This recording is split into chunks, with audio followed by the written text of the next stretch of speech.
Merong nag-order sa amin ng karneng baboy, kaya ipapa-slaughter natin itong ating baboy dito. Nagdala na rin tayo ng lagayan ng karne kasi doon na rin natin ipapa-chop kasi walang kasama si Daddy. After ng halos 1 o 2 oras, tapos na nakauwi na sila Daddy, andito na rin yung karneng baboy. Pagdating nila Daddy, andi na double check niya yung karneng baboy kung ilang timbang.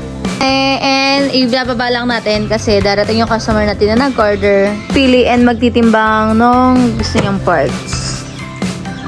Kaya natin ngayon ay kaong naman. Kaong na minsan lang ng anak. First timer. Kaya hindi pa masyadong makulnat. Ito na kaong yung kakatayan natin is mas mura siya compared sa fattening and oversized fattening. Pero tingnan nyo naman yung laman niya at karne niya, di ba?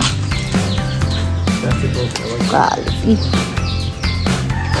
So, binubukod-bukod lang ni Daddy yung mga parts naman natin. Ganda.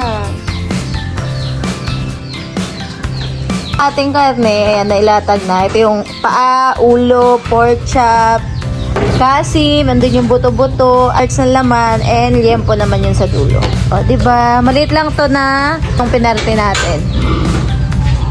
Doble namin yung doon sa lamang loob.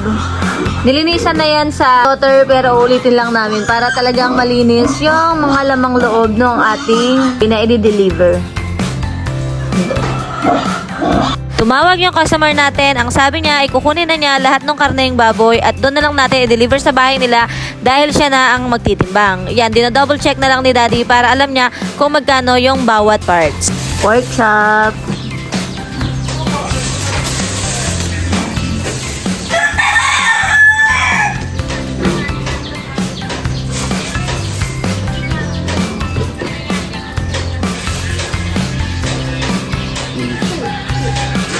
Talagay na natin sa garong dahil i-deliver na natin tong karne ng baboy. Hindi lang may iwan. So, i-deliver na nila. Ito yung dugo. Ayan, yung laman. Tatakpan nila para hindi naman sa biyahe. Yung tao lang yung pag-deliveran natin ng karneng baboy.